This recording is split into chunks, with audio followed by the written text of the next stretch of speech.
Antes de mais nada, quero agradecer a oportunidade de falar o que tem de ser dito, né? É uma grande oportunidade que a igreja está tendo, porque só quem vai ser beneficiado é a igreja. O crescimento espiritual vem realmente através desses estudos que estamos tendo, e é muito bom isso. Quero também avisar vocês que o intuito não é de ensinar, mesmo porque eu não sou professor. Então, não é de ensinar, mas eu sou um observador.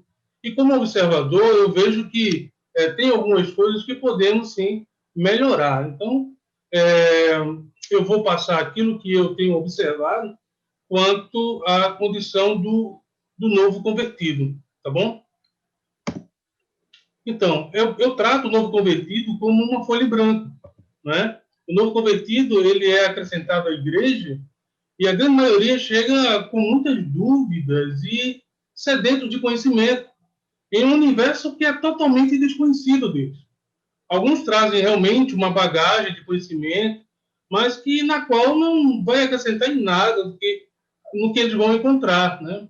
Me lembro de um senhor que foi levado à sala dos novos convertidos, na qual eu estava com essa sala, e o evangelista chegou para mim e disse: olha, irmão, tenha cuidado, trate desse senhor aqui com muito cuidado, porque ele foi batizado tem 2 dias, alguma coisa desse tipo. Ah, poxa, foi mesmo, foi tal. Então, quando a gente foi para a sala, eu fui conversando com ele, todo animado, eu disse: ah, você é uma nova criatura? Ele disse: não. Como não? Ele disse: eu sou batizado já há 20 anos. Eu fui batizado agora só para confirmar a fé. Eu falei: puxa vida, não tinha o menor entendimento em relação ao batismo. Então, o que ele trouxe para aquele momento não acrescentava em nada, principalmente em relação ao batismo, né? E é por isso que eu trato realmente essas pessoas, né, como uma folha em branco, porque é a partir desse momento que a gente começa a acrescentar aquilo que é necessário para a vida cristã dessas pessoas. Jesus disse na grande comissão, logo depois do batismo, em Mateus 28, no 19, quando ele fala sobre o batismo, batizando-os em nome do Pai, do Filho e do Espírito Santo, e no 20 ele diz: ensinando-os a obedecer a tudo que eu ordenei a vocês, e eu estarei sempre com vocês até o final dos tempos. Então, o que é que a gente deve ensinar? Tudo aquilo que Jesus deixou ensinado para os apóstolos, certo? Então, o que se trata? Da doutrina? Vamos ensinar a doutrina? Sim, é óbvio que devemos ensinar a doutrina. E nesse conjunto de ensino, né, se tem Jesus, o Filho de Deus, fé, vamos tratar de arrependimento, de batismo, né, uma gama de informação que Jesus deixou para que a gente pudesse ser fortalecido, né? No Sermão do Monte, em Mateus 5 a 7, Jesus nos ensina como deve ser o seu discípulo.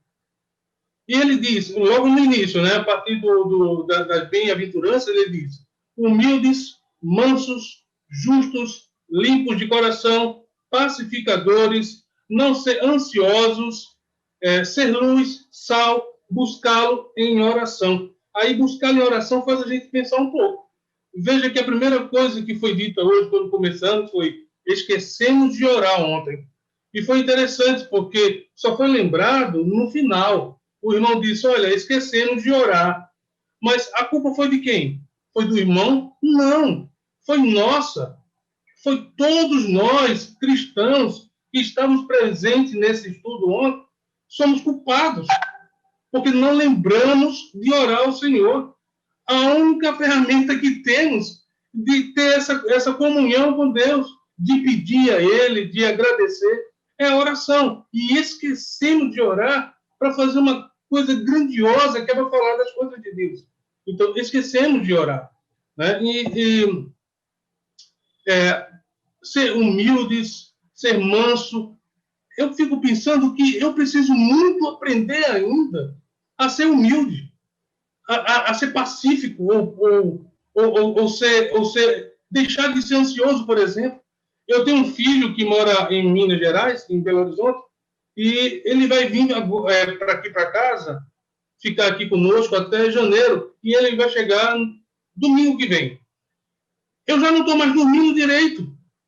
A ansiedade me toma, porque eu quero ver o meu filho o mais rápido possível. Mas nada disso, dessa ansiedade, faz com que apresse a vinda dele, faz com que ele venha sem ter acidente algum. Então, nada disso impede as coisas que venham a acontecer. Mas, de todo jeito, eu fico ansioso. Então, eu preciso estar sempre policiando essas situações ou esses ensinos que Jesus deixou para mim, porque é para a vida toda.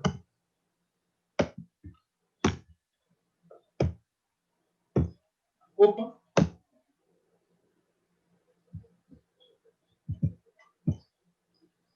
Então, esse discipulado, esses ensinos que Jesus deixou, isso é para a vida toda, né? Vamos ser eternos aprendizes, até o nosso último suspiro, porque esses ensinos não vão ser do dia para a noite, né? Isso vai levar uma vida inteira, né? Até eu fico pensando os irmãos mais velhos, aqueles que têm mais tempo na igreja, eles não deixam de ser um aprendiz, vão ser um eterno aprendiz. Aquele que entra logo no início, aqui esse bem novo convertido, de dias apenas, também é o mesmo aprendiz. A diferença é que um tem um pouco mais de conhecimento, mas ele não detém todo o conhecimento. É uma vida toda pela frente.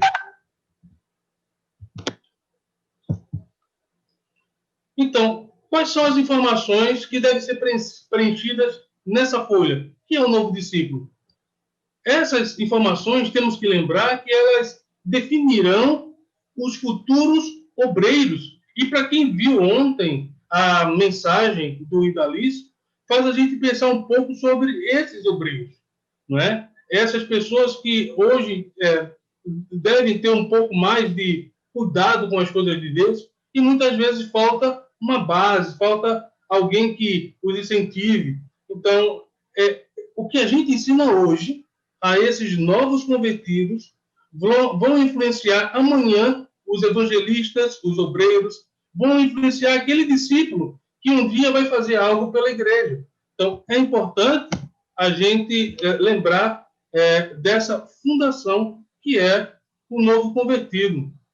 Então, ele me faz lembrar também de Paulo, quando ele instrui Timóteo, né, a respeito dos presbíteros, dos diáconos, e logo em seguida ele adverte.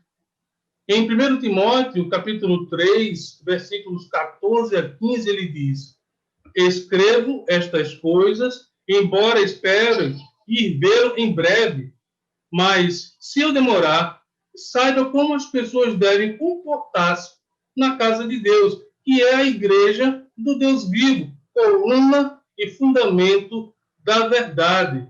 Então, uma coisa que Paulo chama atenção aqui é para que essas pessoas sejam ensinadas a como conviver como igreja. E faz a gente refletir sobre isso. Porque qual é o ponto agora? Qual é o papel quanto igreja? Como é que você deve agir como igreja? Você está iniciando agora a sua vida. Como você deve agir como igreja?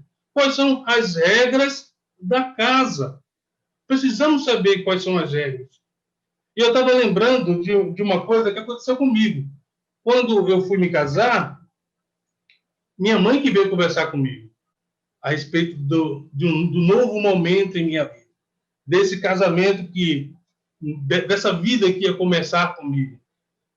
Então, ela chegou e disse: meu filho, sempre respeite a sua esposa, né? Sempre a escute, não bagunce a casa.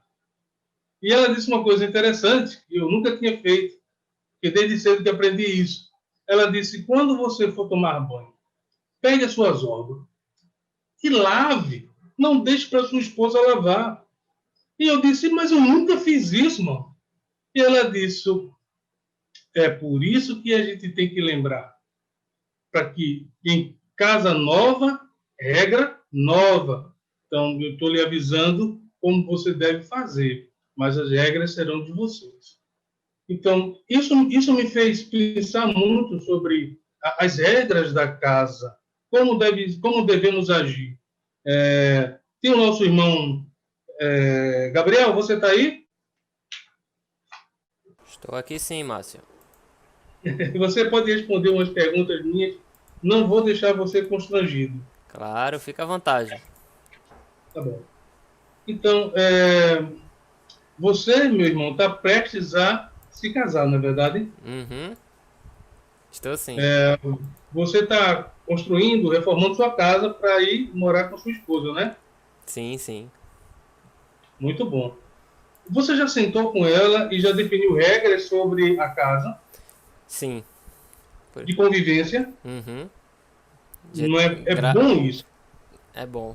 Já temos aí muita uma organização até, graças a Deus, até financeira, de tempo, lazer, essas coisas.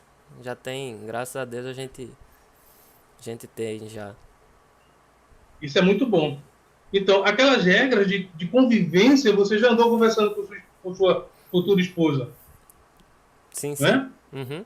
Agora, tem coisas que, no decorrer da vida, lógico, que vão aparecer outras, né, para se adequar àquilo que é necessário para que vivam os dois, né, em harmonia, não é isso? Uhum. Então, geralmente começa da mulher. A mulher é mais esperta, mais inteligente que a gente. Então, ela diz: meu amor, não ponha a toalha em cima da cama. Toalha é para ser colocada ali, para enxugar. Não deixe sapato espalhado pelo canto da casa. As suas roupas não é legal ficar por aqui. Uma série de coisas que vão, né, chegando a vocês por meio dessa conversa e assim vão estabelecendo algumas regras entre vocês, certo? Então, isso é necessário para que vocês possam ter harmonia na casa de vocês. Então, toda casa que a gente vai viver, a gente precisa dessas regras, saber as regras da casa. Se por um acaso vier uma pessoa morar na casa de vocês, por uma necessidade, eu sei que são recém-casados, mas às vezes acontece uma necessidade. Um parente próximo precisa passar ao menos 6 meses na casa de vocês. O que é que vai acontecer? Não vai mandar embora, né? É, Mas não. vai chegar To- para ela e vai desmoronar toda a organização. é, não. Aí tá. Aí você pode fazer o seguinte: chamar essa pessoa e dizer: as regras da casa são essas. Quem tem que se adequar às regras da casa é quem chega, não é quem está na casa. A casa é sua, então a pessoa que chega tem que se adequar àquilo que você tem como regra para que haja harmonia, você e sua esposa. Eu me lembro que, algum tempo atrás, precisou vir uma parente da minha esposa passar um tempo aqui. Ela passou em torno de uns 2 anos aqui em casa, se eu não me falha a memória. 2 anos aqui em casa. No primeiro dia que ela chegou, no primeiro dia, as malas ainda não tinham sido desfeitas. Ela recebeu um telefonema que estava chateada com alguém e ela deu um sonoro berro com um palavrão que estrondou a casa dentro, aquela coisa horrível que, poxa vida, não estamos acostumados a ouvir aquilo que ouvimos. Então, de imediato, minha esposa olhou para mim e falei, corra lá, converse com ela e diga a ela que nós aqui não chamamos palavrão, para que ela não volte a fazer. Realmente, ela nunca mais fez, né? Pelo menos alto. Deve ter feito lá baixinho. Mas ela nunca fez, eu nunca ouvi mais ela fazer. Mas porque foi falha nossa, precisávamos ter conversado com ela antes dela se sentir já acolhida. Dizer, olha, é assim, que a gente faz, é assim que deve ser feito. Palavras dessa forma não devem ser ditas, né? Temos horário para as refeições, né? Horário para fechar a porta da casa, para irmos dormir. Então, uma série de regras que a pessoa que chega tem que se adequar a ela. Então, é esse ponto que eu quero chegar quanto ao novo convertido. É isso que Paulo está falando aqui em Timóteo. Ele precisa falar para essas pessoas como se comportar na casa de Deus, que é a igreja. Agora que estão chegando, precisa desse alinhamento, precisa saber como se comportar. Porque em relação aos ensinos de Jesus, isso vai levar uma vida inteira. Mas a convivência com os irmãos vai ser, às vezes, muitas vezes, diária. Então, precisa ter essas regras, ser dita como deve se comportar a pessoa, né, perante a igreja. Então, deveria ter ensinos que mostram as regras da casa, ou como conviver quanto igreja. Devemos estabelecer perguntas, na verdade, que possa ajudá-los a compreender melhor quanto igreja. Então, essas perguntas, eu acho que deveriam ser realmente pensadas para que elas pudessem entender a sua condição quanto novo convertido, quanto discípulo que vai viver em comunhão com outros. Eu fiz uma pesquisa, liguei para alguns irmãos, falei pessoalmente com outros, e em cada 10 irmãos, 3 tiveram algum ensino sobre o papel dele na igreja, quando foi novo convertido, falando sobre ceia, sobre oferta, né? Então, de cada 10, 7 não tiveram nenhum ensino sobre esses assuntos. Então, isso me faz ver a dificuldade que muitos irmãos hoje têm na compreensão das coisas que são feitas ou da vida da igreja, como o nosso culto, por exemplo. Né? Então, tem muitos irmãos que não compreendem muito essa relação, né, do culto, de como deve ser praticado. E algumas perguntas surgem. Eu estava lembrando aqui, nesse momento, de ter um irmão muito querido meu, que conheci logo no início da minha conversão, e ele já era convertido. Ele já tem algum tempo. E a gente foi num culto de oração e falamos sobre batismo, sobre a conversão, né? Então, depois que acabou e as pessoas foram embora, ele disse que nunca tinha parado para pensar sobre batismo daquela forma que foi colocado. Porque ele veio de uma denominação e as pessoas não ensinaram a ele que precisava ser batizado. Então, ele nunca foi batizado. O batismo dele foi da denominação que ele tinha vindo. Então, nessa mesma noite, nós batizamos ele. Então, poxa vida, o que é que faltou? Faltou realmente aquele momento de conversar com esse novo convertido a respeito do que é mais básico para se tornar cristão. Porque quando eu falo assim, o novo convertido, e aí a gente pode pensar, aquele que foi batizado e já está... Não, mas tem aqueles que chegam à igreja como só um visitante, acaba ficando, e a gente vai introduzindo essa pessoa, inclusive nos afazeres da igreja. E quando a gente percebe, ele está envolvido, e muitas vezes não é batizado. E tem alguns exemplos disso. Então, é importante a gente estar sempre com essa preocupação de ensinar a essas pessoas a respeito do que é básico, do que é necessário para se tornar cristão. Então, essa pesquisa que foi feita foi muito importante para que eu pudesse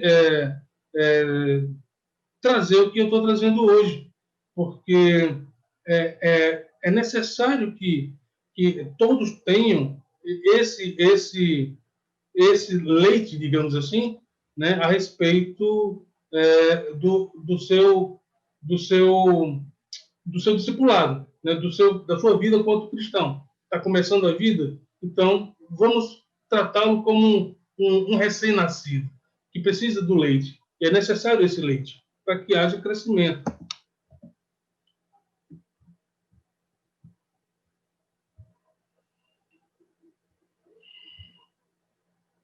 Uma das perguntas que já me foram feitas, e eu estou tratando realmente de perguntas que já foram feitas, né, quanto estamos estudando, se realmente a igreja é plano de Deus.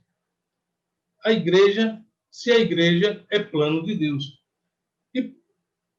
E essa pessoa, ela, um novo convertido, que pergunta sobre isso, aceitou entrar na igreja de Cristo sem saber se é plano de Deus. Né? Então, precisa ser ensinado, precisa ser mostrado. Né? É plano de Deus? Sim. E eu trouxe algumas passagens para poder ajudar nessa compreensão, embora tenham outras, mas eu trouxe profeta que ele profetizou sobre a igreja, né? Isaías, capítulo 2, por exemplo, versículo 2 a 3, que diz: E acontecerá nos últimos dias que se firmará o monte da casa do Senhor no cume dos montes, e se elevará por cima dos outeiros, e concorrerão a ele todas as nações, e irão muitos povos, e dirão: Vinde, subamos ao monte do Senhor, a casa do Deus de Jacó, para que nos ensine os seus caminhos, e andemos nas suas veredas, porque de Sião sairá a lei, e de Jerusalém a palavra do Senhor. Então, aqui é o profeta já fazendo uma menção sobre igreja. E Joel, capítulo 2, versículo 28 e 29. E há de ser que depois derramarei o meu espírito sobre toda a carne, e vossos filhos e vossas filhas profetizarão, os vossos velhos terão sonhos, os vossos jovens terão visões, e também sobre os servos e sobre as servas, naqueles dias derramarei o meu espírito. Então, aqui tem dois profetas que mencionam sobre igreja. Também tem o apóstolo Paulo, lá em Efésios, capítulo 1, de 3 a 6, e ele diz: Bendito Deus, o Pai de nosso Senhor Jesus Cristo, o qual nos abençoou com todas as bênçãos espirituais nos lugares celestiais em Cristo, como também nos elegeu nele antes da fundação do mundo, para que fôssemos santos e irrepreensíveis diante dele em amor, e nos predestinou para filhos de adoção por Jesus Cristo, para si mesmo, segundo o beneplácito de sua vontade, para louvor da glória de sua graça, pelo qual nos fez agradáveis a si no amado. Então, desde a fundação do mundo, segundo Paulo nos relata, através do Espírito, né, que Deus já tinha em sua mente a respeito da igreja. Então, a gente vê que tem fundamento, a igreja tem fundamento, tanto no Velho como no Novo Testamento. Outras perguntas que surgiram, né? Por que devemos nos reunir como igreja? Então, algumas passagens, elas nos sugerem para confortar o Espírito Santo, né? No livro de Atos, capítulo 9, 31. E o livro de Atos é muito bom para os novos convertidos, né? Porque o relato dos irmãos no primeiro século. Para admoestar, isso em Romanos, capítulo 15, versículo 14. Viver em união, em Atos, capítulo 2, versículo 46. Para orarmos, Atos 4, versículo 31. Ou também em Atos 12, versículo 5. Para ensinar, em Atos 11, 26. Mas em Hebreus é dito assim, no capítulo 10, versículo 25, para encorajarmos, não deixemos de reunir-nos como igreja, segundo o costume de alguns, mas procuremos encorajar-nos uns aos outros, ainda mais quando vocês veem que se aproxima o dia. Então, essa lembrança de que está chegando, né, o dia está se aproximando, é que devemos estar próximos uns aos outros. Não devemos deixar de reunir, como alguns, inclusive nos tempos de hoje, pensam que deve ser, porque se tem a ideia muito de que não precisa da igreja e esquece que Jesus Cristo ele vem buscar a sua igreja. Então, entre outras perguntas, qual é o dia da semana e por quê? Por que esse dia da semana? E eu juntei essas passagens, juntei essas perguntas, para que fique claro assim, a respeito dos novos convertidos que buscam esse conhecimento. Mas lembrando que tem alguns que não fazem. Então, começa a vida cristã sem ter um mínimo de conhecimento. Né? E assim, amadurecem, né, na igreja e muitas vezes lhes falta essa base que deveria ter tido, né? E não teve. E isso é muito perigoso. Isso é muito, muito perigoso que não tenha esse fundamento que deveria ter. Né? Qual o dia da semana e por quê? Então, lá em Mateus 26, versículo 26 ao 29, Jesus ele já sinaliza sobre esse momento. Ele diz, no 29, eu digo que, de agora em diante, não beberei deste fruto da videira até que aquele dia em que beberei o vinho novo com vocês no reino de meu Pai. Onde fica o reino do Pai? É a igreja. Então, Jesus está dizendo que é na igreja que ele vai beber o vinho novo. Então, esse aponta para aquele momento. Em Atos 2, 41, 42 diz, os que aceitaram a mensagem foram batizados e naquele dia houve um acréscimo de cerca de 3.000 pessoas. 42. Eles se dedicavam ao ensino dos apóstolos e à comunhão, ao partir do pão e às orações. Então, aqui fica o dia da semana e o porquê. O dia da semana é no domingo, porque em Pentecostes, né? Então, esses irmãos estavam naquele momento, então, que ouviram a Pedro e dali surgiu a igreja. A igreja surgiu em Atos capítulo 2. E por que a ceia no domingo? É o dia que os irmãos se reúnem. Né? Em Atos 20, versículo 7, Paulo, no primeiro dia da semana, reunimos-nos para partir o pão, e Paulo falou ao povo, pretendendo partir no dia seguinte. Continuou falando até a meia-noite. Então, aqui ele relata o motivo de estar, naquele momento, conversando com os irmãos, com o intuito de partir o pão, né? No primeiro dia da semana. Lembrando justamente aquele domingo que os irmãos foram convertidos e a igreja iniciou. Então, uma coisa também que é muito falada, que eu até comentei ontem sobre ofertas e dízimos. Eu mencionei um senhor que sempre levo ele comigo para os estudos que eu possa levá-lo, né? Fica fácil levá-lo, porque ele já é uma pessoa de idade, então precisa de transporte. Então, eu levei ele para um culto de oração e ele estava muito chateado. No caminho, ele disse, olha, eu estou chateado com aonde eu estou, porque ele é de uma denominação. E ele disse, esse negócio de dízimo, o pastor me chamou a atenção e tal. Então, eu disse, mas no Novo Testamento não tem dízimo. E ele disse, na sua igreja não tem dízimo?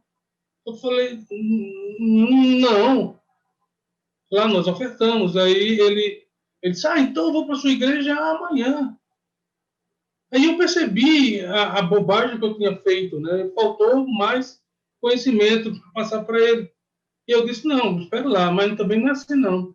Porque a gente não paga dízimo, mas nós ofertamos.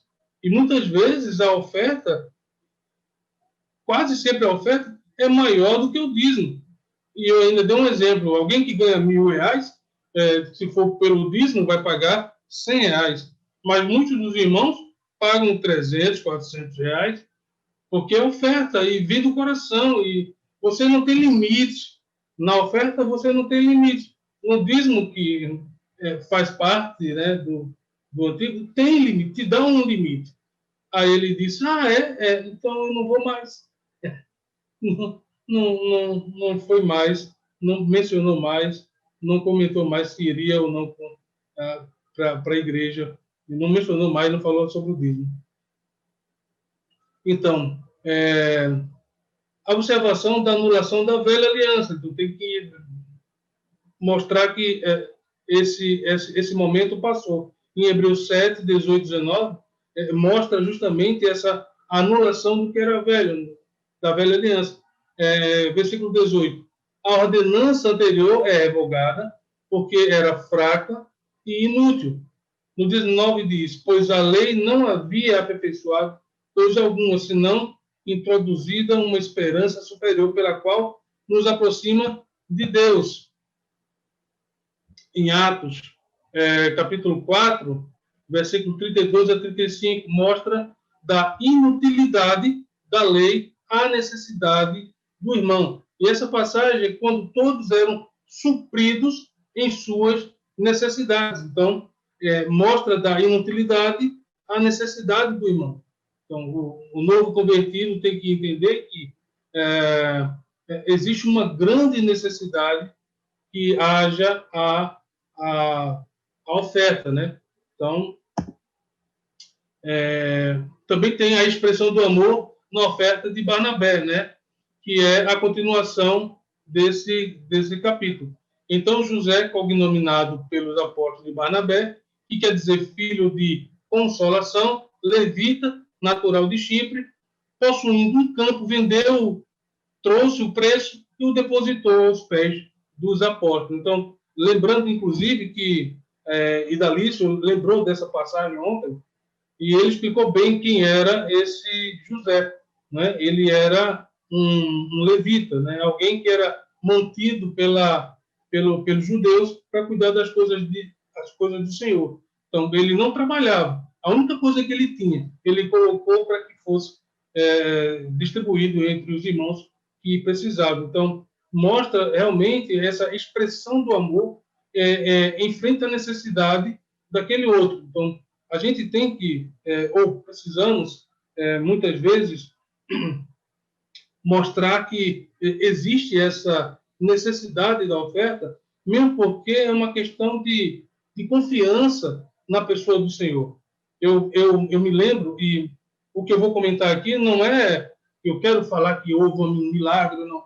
O milagre houve em mim, porque aí eu creio no Senhor e eu não testei a Deus, mas eu fiz algo que para mim era incoerente fazer. Eu tinha um único valor na minha carteira no domingo e o irmão fez trouxe a mensagem da oferta e me fez ver que eu preciso confiar no Senhor. E eu não estava tendo confiança no Senhor. Então, eu pensei comigo, puxa vida, só tem esse dinheiro. Mas eu vou confiar no Senhor. Não vai me faltar nada daqui para casa, nem hoje. Então, o único dinheiro que eu tinha, eu entreguei.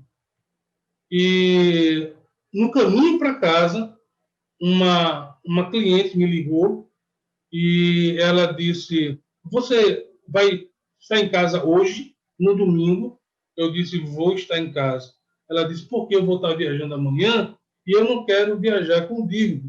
Eu quero lhe pagar logo aquilo que eu lhe devo. Então, uma grande coincidência, eu não sei. Eu sei que isso me fez ver que eu devo sempre confiar no Senhor. Não sei se foi um aprendizado de Deus comigo. Eu sei que o que o irmão me passou, aquele momento da mensagem, me fez ver que eu precisava confiar no Senhor. Como eu tenho que me policiar todos os dias em busca dessa confiança. Então, a gente também pode ver que esse dinheiro serve para manutenção ao evangelismo. Sim, justamente isso. Para que possa anunciar a palavra do Senhor em outros locais, precisamos, sim, desses valores. Eu sei que, quando a gente fala de dinheiro, é muito difícil, mas é muito necessário. É muito necessário que nós aprendamos desde cedo, quando novos convertidos, da necessidade de ofertar. Muitos que vêm de denominação, essas pessoas eles já vêm presos àquilo e eles aprendem, muitas vezes aprendem, através dos nossos estudos mesmo, né? Que não deve ser, o dízimo não está incorporado no Novo Testamento. Então, nós ensinamos sobre a oferta voluntária. Mas, muitas vezes, quando chegam na igreja, precisa desse reforço, precisa ser falado, precisa ser ensinado para essas pessoas da necessidade que tem de poder ofertar, né, e ofertar voluntariamente, ofertar com o coração, a necessidade que tem da manutenção daquelas pessoas que levam o evangelho. Então, é importante, sim, a gente está sempre tocando nesse assunto. E eu digo também para aqueles que já estão há muito tempo, já não são mais novos convertidos, a gente precisa estar realmente policiando nesses assuntos, mais ainda aqueles novos convertidos. E essa manutenção no Evangelho a gente pode ver muito bem em capítulo 4, do versículo 16 e 18, Paulo mencionando sobre isso na igreja de Filipenses. Ele diz, porque até para Tessalônica mandaste não somente uma vez, mas duas, o bastante para as minhas necessidades. Não que eu procure o donativo, mas o que realmente me interessa é o fruto que aumente o vosso crédito. Recebi tudo e tenho abundância.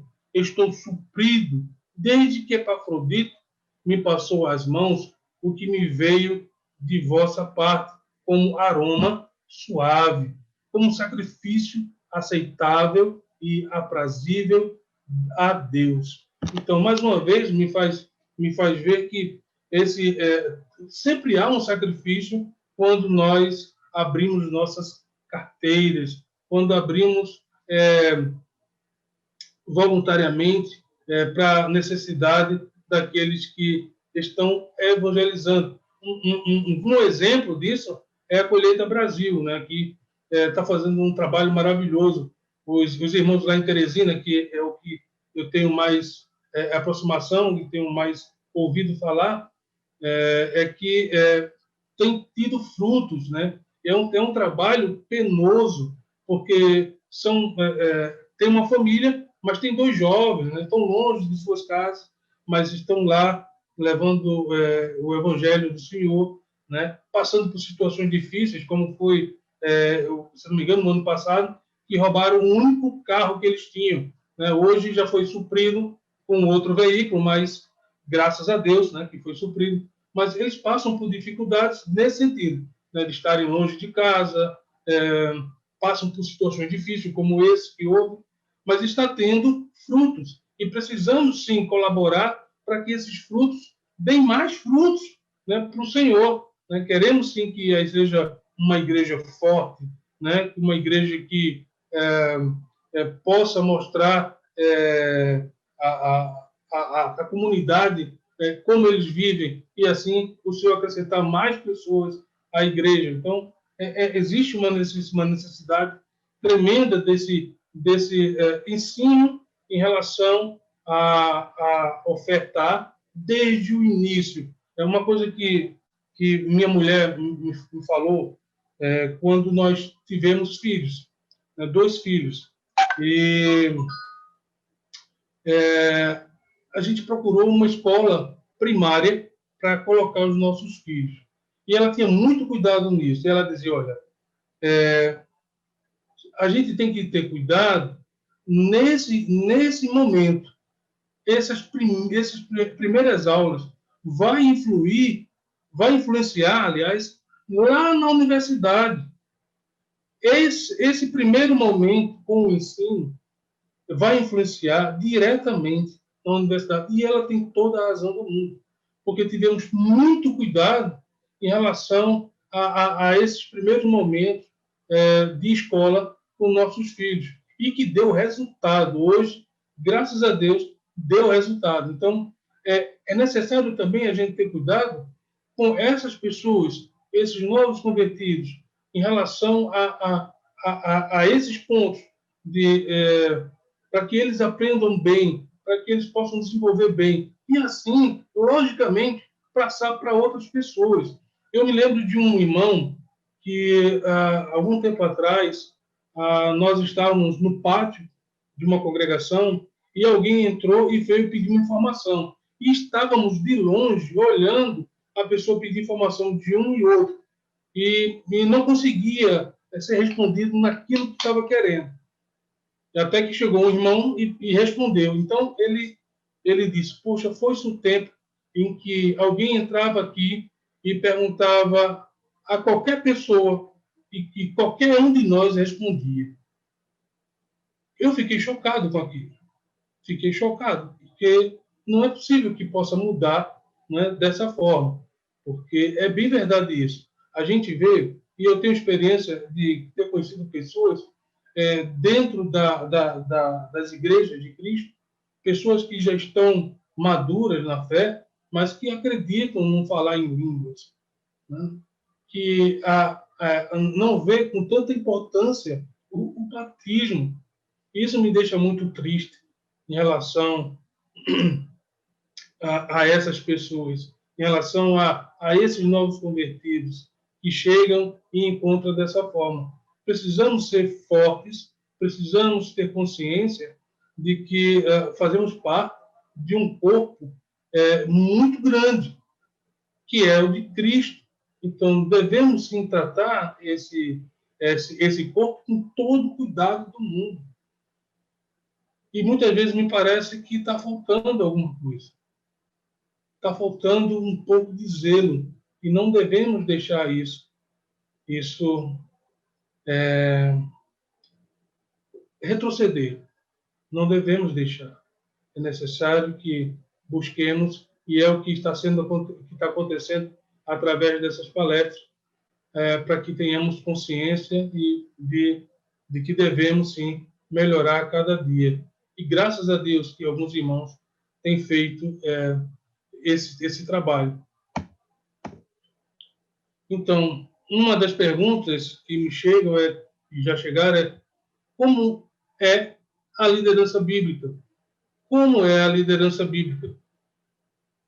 Então, obviamente, temos que lembrar das qualificações, né, que Paulo menciona, né, a Tito e a Timóteo, né?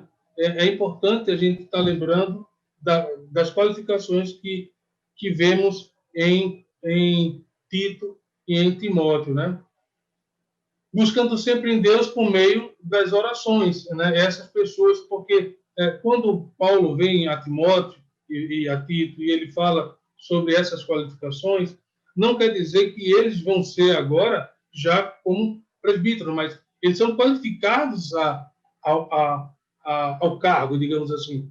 Mas depois disso tem que passar pela igreja, né? A assembleia é que vai buscar em Deus e nas orações para saber qual dos irmãos são realmente, através do Espírito, vão fazer aquele trabalho de pastorear a igreja. Então, em Atos, capítulo 14, versículo 23, Paulo e Barnabé designaram-lhe presbíteros em cada igreja, tendo orado e jejuado, eles os encomendaram ao Senhor, em que haviam confiado. Atos 15, 22, atendei por vós e por todo o rebanho sobre o qual o Espírito Santo vos constituiu bispos, para pastoreardes a igreja de Deus, a qual ele comprou com o seu próprio sangue. Então, lembrando sempre que existe e deve haver essa comunhão com Deus através das orações, para que essas pessoas com essas qualificações possam exercer o cargo, né, de pastorear a igreja de Deus. Então, devemos buscar, sim, o crescimento da igreja, sem esquecer da base, pois uma casa bem alicerçada certamente resistirá às tempestades. E lembrando da passagem em Lucas 6, do 48 ao 49, que Jesus fala sobre os dois fundamentos, né? Preparemos a igreja para a vinda de nosso Senhor Jesus Cristo, né? Então, ele vem buscar a sua noiva, né? Em Apocalipse deixa bem claro. Então, esse momento é para que a gente possa fazer uma reflexão de como estamos tratando essas pessoas que estão vindo que estão sendo acrescentadas ao corpo. É necessário que façamos um bom trabalho para que essas pessoas também possam vir fazer um bom trabalho. Então, esse momento é importante para todos nós. Esse diálogo tem que existir.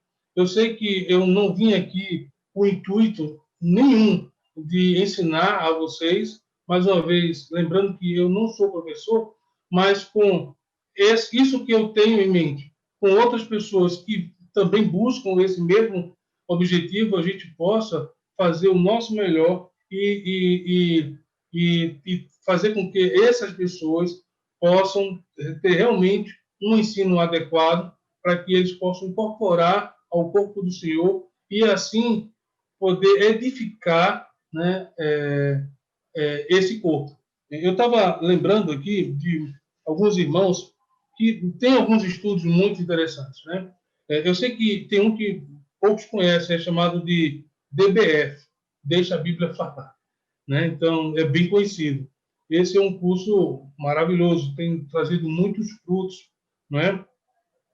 Mas também tem um que é bem necessário, que eu conheci, que tem trazido a consciência de como viver como igreja.